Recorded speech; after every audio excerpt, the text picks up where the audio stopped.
दोस्तों, लंबे इंतजार करने के बाद फाइनली LIC का IPO आ चुका है। इस IPO को लेकर मैं तो बहुत एक्साइटेड था। क्या आप भी उतने ही एक्साइटेड थे? तो नीचे कमेंट करके बताइए। इस वीडियो को हम 4 पार्ट में डिवाइड करने वाले हैं। पहले हम कंपनी के बिजनेस मॉडल को लेकर बात करेंगे। सेकंड पार्ट में हम कंपनी के करंट फाइनेंशियल पोजीशंस को जानेंगे और थर्ड पार्ट में हम IPO के डिटेल्स को कवर करेंगे। और वीडियो के लास्ट पार्ट में एक सरप्राइज है आप सबके लिए और मैं मेरा ओपिनियन भी आपके साथ शेयर करूंगा। इस IPO में इन्वेस्ट करना सही होगा या गलत? तो चलिए चलते हैं वीडियो के फर्स्ट पार्ट में। LIC यानी life insurance corporation of India एक इन्वेस्टमेंट कॉर्पोरेशन है जिसे गवर्नमेंट ओन करती है। LIC को गवर्नमेंट द्वारा 1956 के सितंबर मंथ को स्थापित किया गया था और 256 से ज्यादा गवर्नमेंट बॉडीज को एक साथ जोड़कर ये LIC का जन्म हुआ।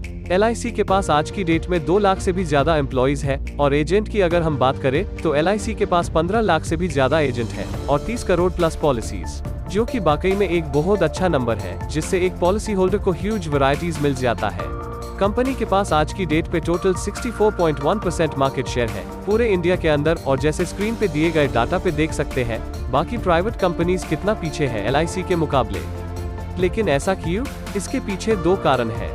पहला, LIC अभी भी ऑफलाइन अपनी पॉलिसीज बेच रही है क्योंकि उनके एजेंट्स पॉलिसीज को सेल करते हैं और डेटा के अनुसार उनके हर एक एजेंट साल में एवरेज 15 पॉलिसीज बेच लेते हैं और वही मार्केट में बाकी प्राइवेट कंपनीज ऑनलाइन के इस माहौल पे अपनी अकड़ बना रही है। लेकिन आपके मन में अभी एक सवाल आ रहा होगा कि LIC क्यों ऑनलाइन नहीं आ रहा है?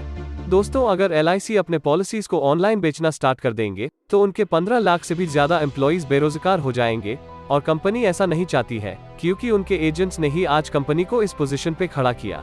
और दूसरा कारण है, अगर आप प्राइवेट कंपनीज के साथ LIC के प्रीमियम को कंपेयर करेंगे तो LIC आपसे ज्यादा प्रीमियम चार्ज करती है, लेकिन फिर भी लोग अपनी पॉलिसीज LIC से खरीदते हैं क्योंकि एक ट्रस्ट बिल्ड किया है LIC ने। ऐसा नहीं है कि प्राइवेट कंपनीज के ऊपर हम ट्रस्ट नहीं कर सकते, वो भी ट्रस्टेड है। इन फ्यूचर ये 2 मेजर पॉइंट्स LIC के ग्रोथ ना होने का कारण बन सकती है। लेकिन दोस्तों, इस इंडस्ट्री में एक खासियत है पैसिव रेवेन्यू मॉडल, यानी आप अगर एक टर्म इंश्योरेंस करवाते हैं LIC के साथ या कोई भी कंपनी के साथ तो आप उसका प्रीमियम लॉन्ग टर्म तक पे करेंगे। इससे LIC के पास अभी तक जितने भी पॉलिसी होल्डर्स हैं वो कंपनी को लॉन्ग टर्म तक प्रॉफिट बना कर देगा। और एक बहुत अच्छा पॉइंट जो मैं आपके साथ शेयर करना चाहूंगा, कंपनी सिर्फ इंश्योरेंस सेक्टर में नहीं है, कंपनी इन्वेस्टमेंट सेक्टर में भी है। आपको ऐसे बहुत सारे फिक्स्ड रिटर्न प्लान्स देखने को मिल जाएंगे जो कि कंपनी प्रोवाइड कर रही है। अभी हम LIC के 3 साल के डेटा को कंपेयर करेंगे। 2019 से 2021 के अंदर कंपनी का रेवेन्यू लगातार इंक्रीज किया है और कंपनी के प्रॉफिट में हर साल इंक्रीमेंट हो रहा है और कंपनी पे एसेट पे भी अच्छी खासी ग्रोथ है। देखिए दोस्तों, कंपनी तो लॉन्ग टर्म तक प्रॉफिट जनरेट करती रहेगी क्योंकि कंपनी ने जितने पॉलिसीज बेच चुकी है उसके प्रीमियम कंपनी को मिलते रहेंगे और कंपनी उस पैसों को मार्केट में इन्वेस्ट करके प्रॉफिट जनरेट करते रहेगी। हम कंपनी के बिजनेस मॉडल को लेकर बहुत बातें कर चुके हैं। आप जिस कारण से इस वीडियो में आए हैं, अभी हम IPO के बारे में डिस्कस करेंगे। कंपनी अपनी 3.5% शेयर डाइल्यूट कर रही है इस IPO के जरिए।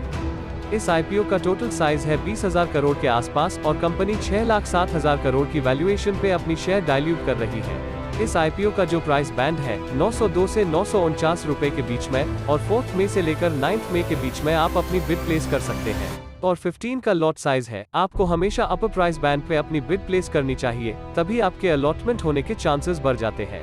IPO का अलॉटमेंट डेट है 12 मई और आपके डीमेट अकाउंट पे 16 मई को शेयर्स क्रेडिट हो जाएंगे। IPO की लिस्टिंग डेट है 17 मई।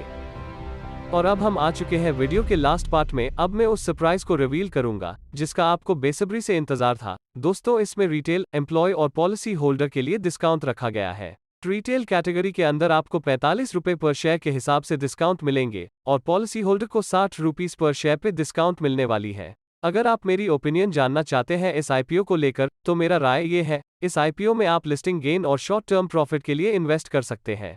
लेकिन अगर आप 5 साल 10 साल की बात कर रहे हैं तो आपको लॉन्ग टाइम पे ज्यादा ग्रोथ नहीं देखने को मिलेंगे। दोस्तों, IPO और शेयर मार्केट से रिलेटेड कंटेंट के लिए चैनल को सब्सक्राइब कर सकते हैं।